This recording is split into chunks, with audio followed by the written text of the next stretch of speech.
Now, here's a question for you. Serious question. How many companies do you feel great holding in a recession, in inflationary times, in deflationary times, in a strong economy, and in a kangaroo economy? Kangaroo economy is kind of similar to the economy we've been in for a while now, where it's just, you get data points and it's down and it's up and it's down and it's up. It's hard to say it's a recession, but it's hard to say it's a strong economy. I feel like we've been in a kangaroo economy for quite a while, right? How many companies? I really can't think of many. There's a very small list of companies you would actually feel legitimately comfortable holding in all those scenarios. Even somebody like a McDonald's, I would not feel comfortable holding in all those different scenarios, right? And the reason is, if you're in a very high inflationary time for McDonald's, it's not exactly the best thing, because you see wages go up quite considerably, which then starts to hit their profits big time. Transportation of all those buns around and all that meat and everything, right, starts to go up considerably in a high inflationary time. All of a sudden, the cost of doing business goes up considerably, and so that's something that could actually hurt a McDonald's or a Coca-Cola or some of those names, right? Elf's one of the very few companies that, regardless, they're well positioned for anything, and they've proved it, right? They proved it in 2020. They proved it in 2022 and 2023, right? They've proved it in every sort of scenario we've really had thrown at us, because we've really seen all these different scenarios. We've seen a strong, like, if you think about the last 5-6 years, right? We saw a strong economy during the last 5 or 6 years. We saw a recession early in the past 5-6 years, right? The government didn't call it that, but we did. We've seen a deflation economy. That was kind of 2020, right? We actually saw massive deflation in regards to tons of different commodities out there, right? We obviously saw massive inflation. And then we've honestly been in a kangaroo economy for a while. So we've already seen all these in the past 5 or 6 years. And look at how well ELF stock's done in the past 5 to 6 years. It's one of the best stocks literally in the entire stock market. So that makes me feel pretty darn great about this one, right? Now, here's kind of the way I think about the stock. Under $120, silly. It's silly, man. It's silly that this stock could be under 120. Silly. And that's where I got it today, under 110, right? If the stock goes under 100, it's plain stupid. Like, what are we doing here? Okay, if it goes under 100, big questions about if that even happens. But if it does, stupid. If it goes under 80, it's brainless. Completely brainless. If investors sell the stock all the way under 80, brainless move on their parts. And they're going to regret that like it's nobody's business. I don't know if that's really going to happen, but if you had a scenario where, let's say, market's weak, plus ELF's next quarter growth numbers are not that great with a guidance that's not that great, plus tax loss harvesting in the fourth quarter, it's always a potential to go under 100 or maybe even under 80 if you had all those scenarios play out. I think I'm a little doubtful of it, and it would be just brainless if that does happen. And that would be the most historic buying opportunity for ELF we'd probably seen since back in the day when I was getting in the stock. That would be crazy if that played out. But right now, silly pricing in regards to that, right? Hey, I want to thank you so much for watching that clip. I hope you really enjoyed it. What I'm showing you in front of your face right now is 1000xstocks.com. This is such an important website and service to use if you want to research companies, if you want to understand companies on a high level, so you can hopefully get better results in the market. And we know as the years tick on, money compounds. It is so important you research companies, you compare companies, you're listening to conference calls, looking at SEC filings. All that's included into 1000xstocks.com. So to enjoy 1000xstocks.com and to apply for that service, you can go to the description area of this video, or you can go to 1000xstocks.com, whichever you prefer.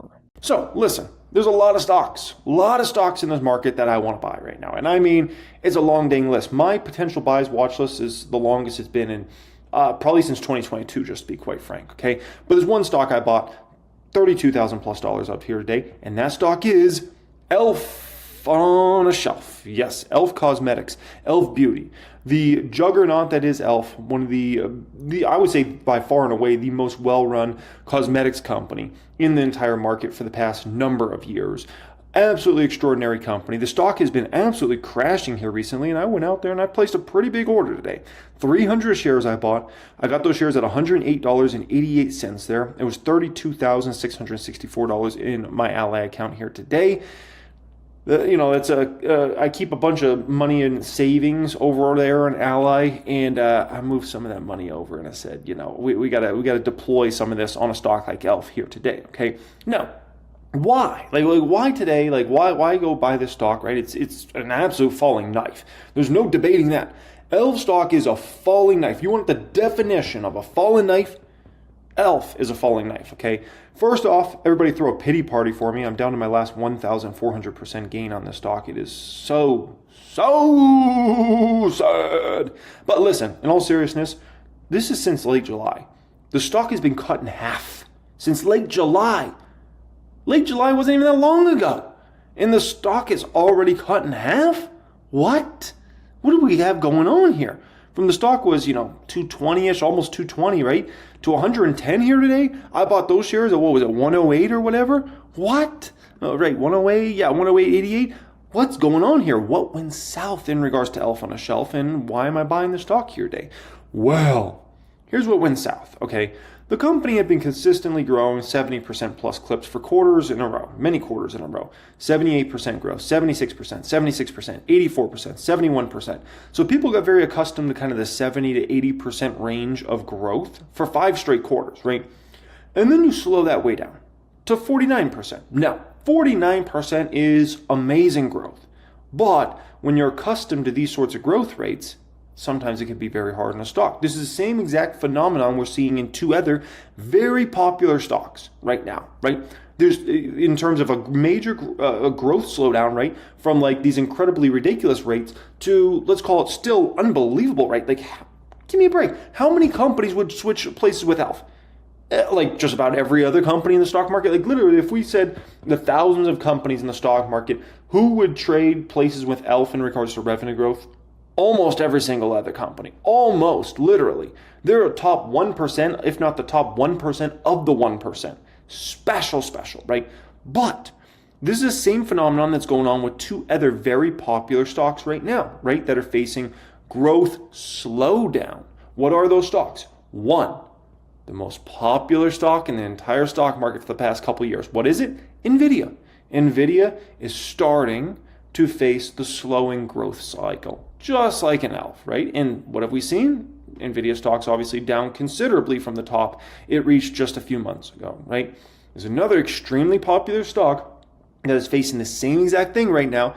Not nearly as popular as NVIDIA, but it's still a very popular stock, especially with retail investors, that's facing a very similar growth slowdown. What is that company? Celsius Holdings, Celsius Beverage, right? Another perfect example. Celsius growth rates are still very impressive recently, but they're nowhere close to the rate they were growing. So when you go through that growth slowdown, people get freaked out. And next thing you know, you see selling on selling on selling in regards to that stock, and it causes absolutely historic moves down where you're like an ELF, like drops 50% in a matter of a few months. What? Cut in half that quick? Happens quick, right? So here's the deal, okay? We spoke about the growth rate, 78%, 76%, 76%, 84%, 71%, now down to 49%. Here's what people believe is about to happen here, okay? We believe we're going to go full cycle on this. Meaning, essentially, we just had our 49% quarter. A lot of people are believing the next quarter is going to be in the 30s, as this quarter was back then, 33%. Then they believe we're going to go down to the mid-20s, as this quarter was 26%. Then down to 13%, 10% range, right? That is what they are convinced and believe is going to happen over the next 4 quarters. And so we're going to continue to see major, not like, like major decelerations of growth, right? Like if we fell all the way to these ranges of the 10 to 13% revenue growth range, and you're used to growing 70, 80%, that's like the end of the world, right? That's like the end of the world. Now, keep in mind, 10 to 13% revenue growth would still be very respectable for most companies. But when you've been growing 70, 80%, it's not acceptable. It's like horrible, right? So that's the way people view it. And this is why you see every growth investor that was in the stock piling out as fast as they can. They want no piece of it, right? And it's just selling pressure and selling pressure. And it's just relentless in regards to the stock, right? And you got to keep in mind, a lot of people aren't really focused on where ELF is 3 years from now, 5 years from now, 7 years from now. They're focused on where they think ELF is going to be 3, 5, and 7 months from now, 3, 5, and 7 weeks from now, 3, 5, and 7 days from now. That's what they're focused on, right? I'm thinking about ELF over the next 3, 5, 7 years. These other folks are not thinking about that. They're thinking about the short-term stuff, and the short-term is not exciting in regards to ELF because you got deceleration of growth, which means they want no piece of the stock right now. And you not only have deceleration of growth, but you also have a company that still isn't really focused on profitability yet. So you don't really have the profitability story in terms of like their earnings per share is going to go flying this year. I think it can start to go flying next year, but it's not going to this year, right? So you have a company not super focused on profits. Meanwhile, you got major decelerations of growth, right? And that causes people to get very freaked out and they want out of the stock. No, check this out. This is fascinating. This looks at analyst estimates for the next few quarters in regards to stock. Is it not very similar to what I showed you right here, right? Look at this. Analysts are expecting the next quarter to be 34%. Look at, they did 33% there, right? Then down to 21%, right? And here they were at 26%. Then down to 17%, 16%, and ELF was kind of 13%, 10%. So maybe a little more bullish for analysts on this. But isn't that insane? They're basically expecting a whole round trip here. We're going to go through the whole round trip in regards to ELF over the next few quarters, right? Now, me as an investor, does this scare me at all? No. 0% scared. And I'm going to show you exactly why here in just a moment. I'm going to take you through an ultra bearish case in regards to ELF and what happens with the stock price. I'm going to take you through a bearish case. I'm going to take you through a base case, a bull case, and an ultra bull case in regards to ELF right now and all the projections and numbers I have and kind of how I'm looking at this. But as far as me being scared, no. Because you got to understand, in regards to ELF, we're talking about growth. The debate is not, is this company going to go bankrupt? No. Is the debate around like, oh, the stock's super expensive? Not anymore. There used to be a debate, 3 months ago, 6 months ago, but after the stock fell 50%, you can't even make a debate around valuation anymore. So we don't have a debate around valuation. We don't have a debate about our growth rate's going to go negative. That's not a discussion. Bankruptcy is not a discussion. None of those are discussions, right? The only thing we're debating here, right? There's no debate about has a brand fallen off? No. The only debate is, what are the growth rates looking like for the next few quarters? Is it 30%, 20%, 10%, 40%, 50%? Where are we at here, right? And then what about 2025? Because that's what everybody's really going to be focused on, 2025.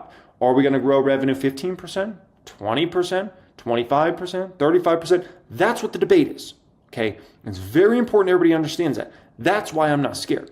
If the debate was around other things like, oh, I think the brand fell off, oh, then I'm concerned. Bankruptcy, oh, then I'm concerned, right? Revenue's going negative, then I'm concerned. Deceleration of growth, not concerned. That's not something as a long-term investor freaks me out, right? Because I'm very understanding. ELF's not going to grow revenue 70, 80% all the time. Like these people, you want to talk about people smoking on the Jack Jackson going down the planet. You want to talk about that? You want to talk about that? Let's talk about that. You expect this company to keep growing revenue 70, 80% for all of eternity? What? What are we talking about here? You're crazy. They're not going to keep growing revenue 70, 80%. Anybody that's factoring that into their numbers is on the jack. I'm just telling you, man. That's crazy talk. Everybody that should be invested in ELF should not expect this company to keep growing 70. It's not practical. It's not, I guess everything's possible, but it's not very possible either. That's ridiculous. Ridiculous, okay? Hey, I want to thank you so much for watching that clip. I hope you really enjoyed it. What I'm showing you in front of your face right now is 1000xstocks.com. This is such an important website and service to use if you want to research companies, if you want to understand companies on a high level so you can hopefully get better results in the market. And we know as the years tick on, money compounds. It is so important you research companies, you compare companies, you're listening to conference calls, looking at SEC filings. All that's included into 1000xstocks.com. So to enjoy 1000xstocks.com and to apply for that service, you can go to the description area of this video, or you can go to 1000xstocks.com, whichever you prefer. Monster beverage. Number 17 and 26 here, folks. I do own it. Just bought it recently. I did own it way back in the day. It made me a lot of money. It was great stock for me. And I just bought it here very, very recently. I mean, very recently. And Monster, if you don't know Monster, where you been at? Okay. Energy drink giant. Energy drink giant. Going to just about any convenience store pretty much in the world, but certainly in the developed world, you're going to find Monster in it, right? Like they're a monster.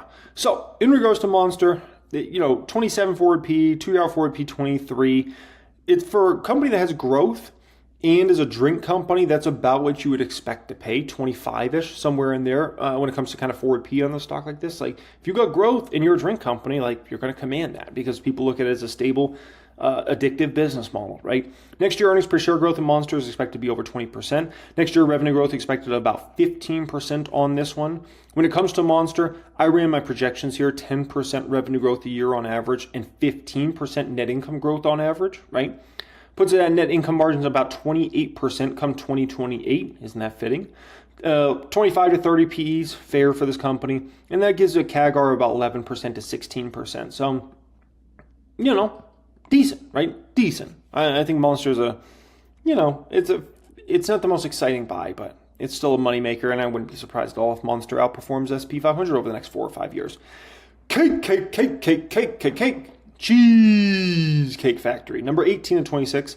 I do own the stock. I bought a lot of this stock this year. A lot of this stock I bought in 2024. I love it. So in regards to Cheesecake Factory, there's 3 brands you got to know. One's Cheesecake Factory brand. I mean, that's the cash cow. That's the super famous brand. Some would say worldwide famous, but certainly United States of America famous, right? And then I have North Italia, right? North Italia, you have to know North Italia. North Italia is a, up and coming Italian chain that is higher end than like an Olive Garden or something like that. Very good quality food there. People like to drink a lot of North Italia. And they have another growing brand, which is called Flower Child. This is another one you got to know.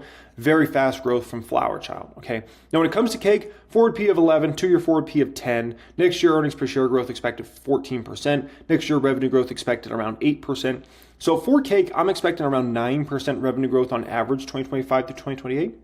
And I'm expecting net income growth of the same, which is pretty modest, right? That puts at net income margins of 4%. It is a restaurant industry, so it's a tough margin industry. We do know that, right? Now, I believe cake's about to go through, over the next number of years, basically an uptick in regards to PE ratio. Right now, the company's super disrespected because people aren't educated on this company. They think it's still just like the Cheesecake Factory brand or something like that. When I'm like, no, they own a bunch of, by the way, other restaurant concepts outside of North Italian, Flower Child, and Cheesecake. But like the opportunity for North Italian Flower Child is so immense that I think people will begin to understand that over the next few years and get educated on that. And so you'll see a big PE upgrade for the stock, I think, to kind of the more 25 to 30 range, because the company's going to start putting up very nice growth year in and year out. And I think people will start to recognize, when I say people, I'm talking investors, that, this is a higher growth company. Is it going to command a 50, 60, 70 PE ratio like Chipotle commands or something like that? No. Is it going to command a 100 plus PE ratio like Wingstop commands? No. Is it going to command a 75 billion PE like Cava has? No, okay.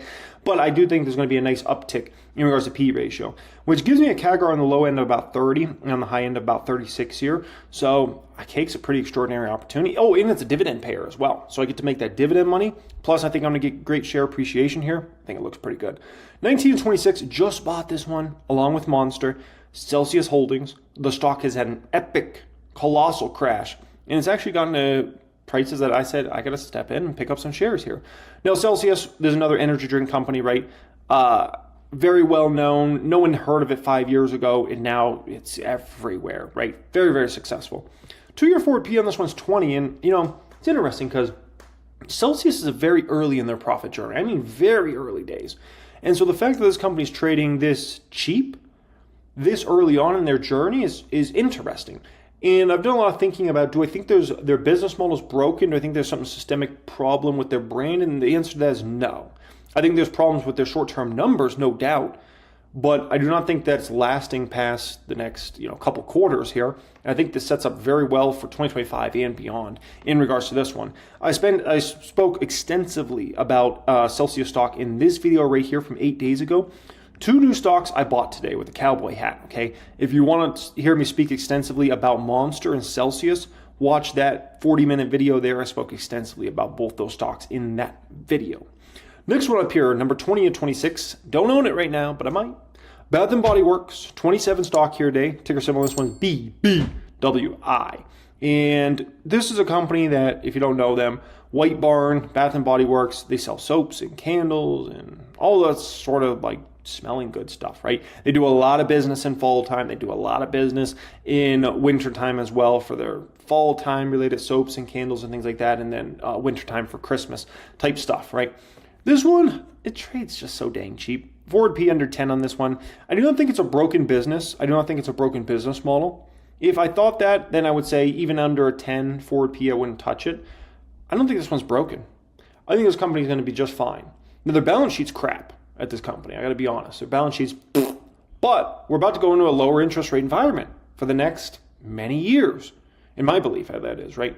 So being that we're going to go into a lower interest rate environment for the next several years, and being that the forward P is under 10, it actually looks like a pretty attractive buy here. And so we'll see. I don't own any right now, but I would not mind adding some here, in the next bit of time, because they got a very nice market there. Next one up here, number 21 and 26, is Mattel. It's an $18 stock here today. Ticker symbol on this one's MAT. So when it comes to Mattel, you should know them as a toy company. Barbie, Hot Wheels, Fisher-Price, American Girl, Uno, Mega Bloks, all these sorts of different brands they have, right? And then they'll partner with other brands where they'll do like licensing deals and things like that. We all know the Barbie movie was exceptionally popular, right? Now, Mattel, it's a very cheap stock, and it has very low expectations here. Next year earnings per share growth of 10% roughly. Next year revenue growth expected very small. And I like what they're doing kind of in the movie space. Supposed to have a Hot Wheels movie likely coming out. The Barbie movie was insanely successful, like literally one of the most successful movies in a long time, right? Was it not? Like, that was incredible.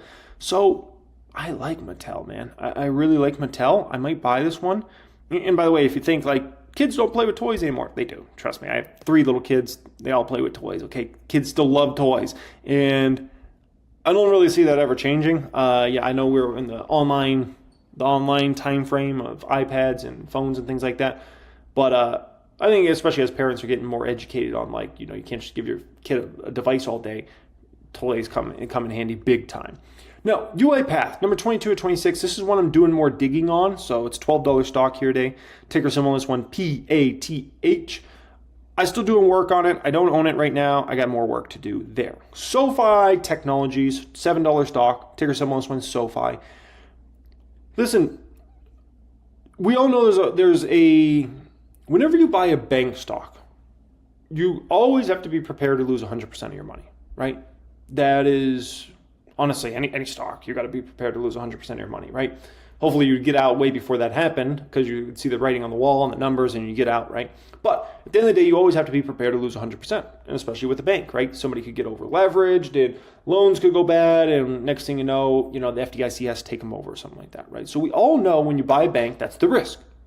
But with basically every other bank and every other bank stock, there's very much a limit on how much that stock's going to really go up. And the reason being is these companies, they have trouble taking any market share and really adding any substantial amounts of customers, adding, any substantial amount of increase in regards to assets under management, and they don't really have a tech side to them. SoFi's different.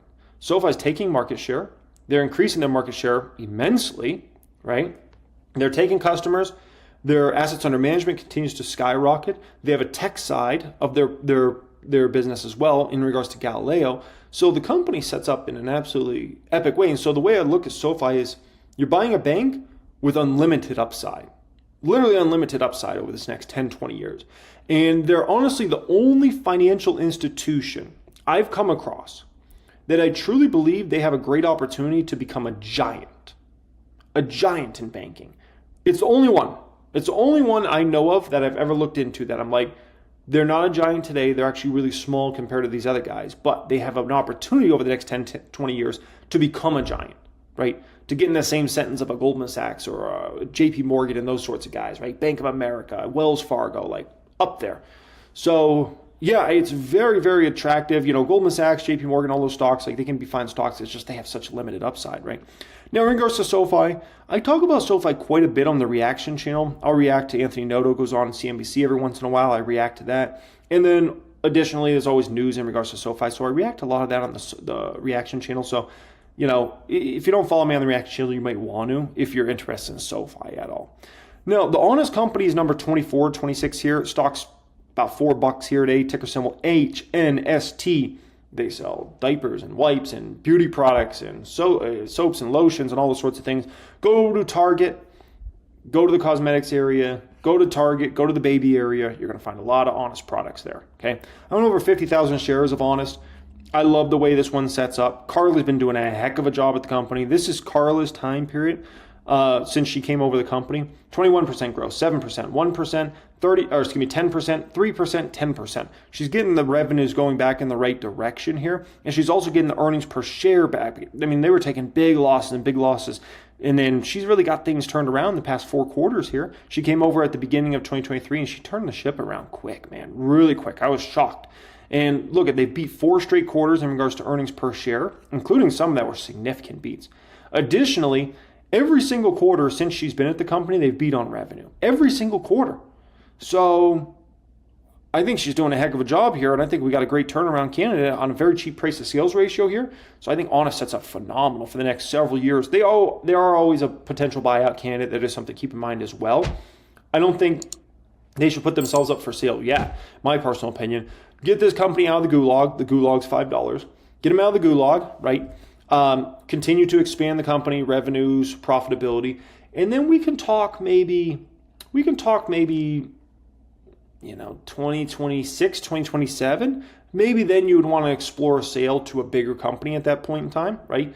I think there would be a lot of people in the market for an Honest, right? Because it's one of the very few growing brands that really resonates with kind of the millennial generation and Gen Z as well. So I would get the company out of the gulag, which I think they'll get out of the gulag in the next few months. So I think they'll get it back above 5, get them back to double digits, stock price somewhere in the $10 to $20 range.